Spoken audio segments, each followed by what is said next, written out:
Mwebwe mwese muteze yo mpisamiriza imbonesha kure y'ivyiza vy'u Burundi ndabaramukije ndaba ikaze makuru yo kuri no mutaga mukanya n'ingingo nkuru nkuru. Radio Television RTBB Nivigiza ry'u Burundi bwiza.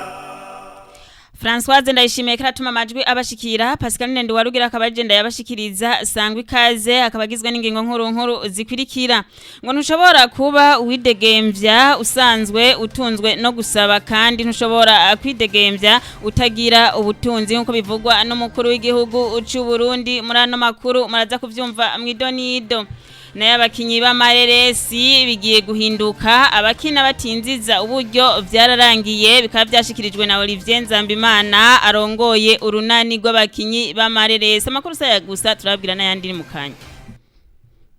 Radio Television RTBB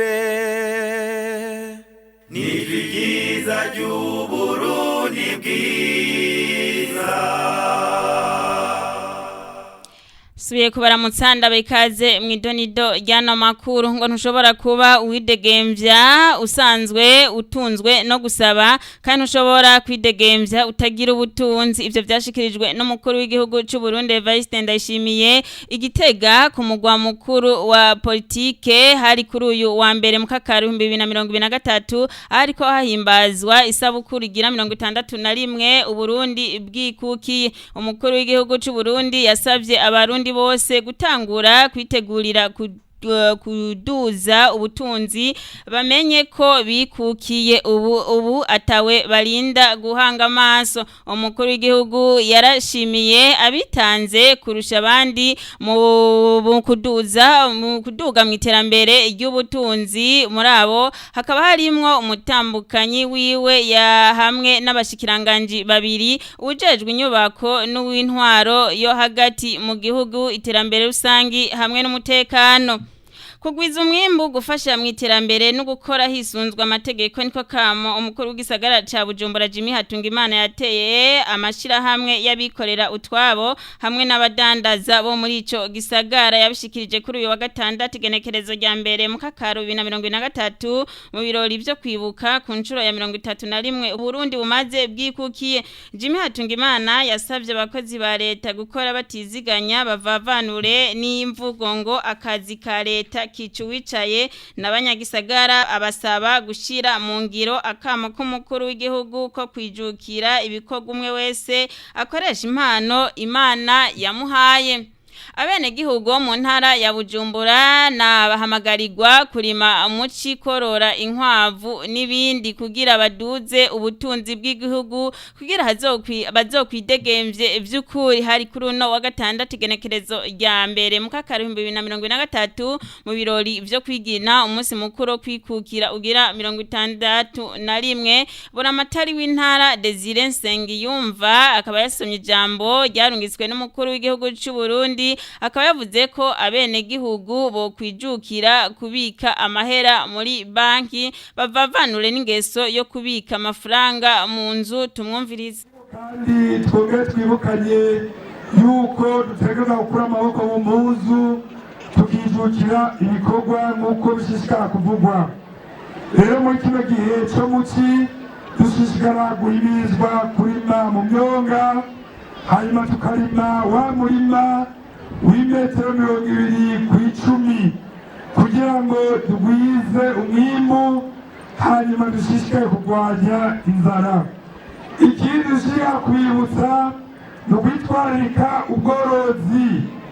ubworozi bw'inkwavu twarumvise ko umwe wese ateza kubikorora niburi inkwavu 5 mu rugo iwe tukabasaba rero kubikora mubikunze ni kuneza yacu ni kuneza yanyu no kuneza ya twese no kuvuga rero duteza kwiyamiriza umuntu wese atagomba kubikora yishinga kumarigara yishinga akina ikarata akamari ibyo nta kibanza bigifise kuko turafise intumbero yo gushika 2040 aho igihugu cacu kizoba igihugu cifashe n'ibihumbi 2060 igihugu giteye imbere. Ivyo bishobora kubishikako turabanebwe, bishobora kubishikako twishinga gukina ikarata canke twishinga amarigara. Rero tubasaba mwese mushishikare gukura amaboko mu mpuzu, murondere kugwiza umwimbu umwe wese aho akorera. Ibisiga rero Imana y'amahoro ishiye kubahezagira ibagere neza kuno munsi, mushishikare kwinobora umunsi mukuru, hanyuma nimba hari ico muronse mushishikare kugisabikanya, kuko intara yo kwikukira si ikintu gisanzwe. iradiyo televiziyo RTBB n'ijwi ryiza ry'Uburundi bwiza.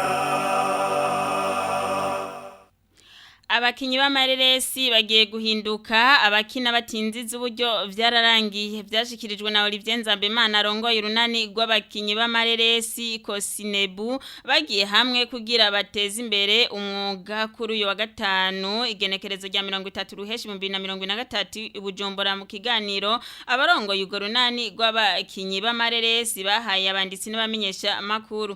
Olivier Nzambimana arongoye urwo runani avuga ko kwama ari kina gusa atakuja hamwe ataterambere rizoboneka, nkuko icivugo c'ugo runani kibivuga ngo impano y'umuntu nibwo butunzi ibwiwe gukorera hamwe n'igwiza umwimbu. Agasaba abakinyi ko bokwiyandikisha muri ugo runani. Tukabamenyesha ko muri ugo runani rw'abakinyi b'amareresi korora kudandaza ariyo migambi igiye gukorwa. Inkuru tukaba tuyikesha Deborah Ntakisumba, tukaza kuyigaruka ko makuru yacu yo hanyuma. Makuru yacu tuyarangirize mu ntara ya Gitega. Ibidandazwa bigizwe n'ibikoresho nkenerwa ku magara y'abantu, ibikoresho by'isuku kubigeme mu gihe c'ubutinyanka, amasabuni, amavuta n'ingaburo zitandukanye n'ibindi nivyo byashikirijwe kuri uyu wa gatanu igenekerezo rya 30 ruheshi 2023 abaremesha kiyago wo mu karere k'ubuvuzi bwataba intara ya Gitega. Ivyo bikoresho bikaba babihawe n'ishirahamwe Health Entrepreneur rifadikanije n'ubushikiranganji bw'amagara y'abantu no kugwanya sida. Ivyo bikoresho bikaba bije kugira abo baremesha kiyago biyungunganye bongere bateze imbere amagara y'abantu. Iyi nkuru tukaba twayikesheje urubuga rwa Facebook rw'intara ya Gitega. Ni kuri iyi nkuru duce turangiriza ko amakuru yacu yo kuri no mutaga. Ndabakengurukire mwebwe mwese mwari muduteze yompi, nkengurukire mwe vyimva mutima Françoise ndayishimiye ko atuma amajwi abashikira, nayo Pascal Ndi warugira ko bajana yabashikirije bifurize kubandanya mugira mutanga mwiza.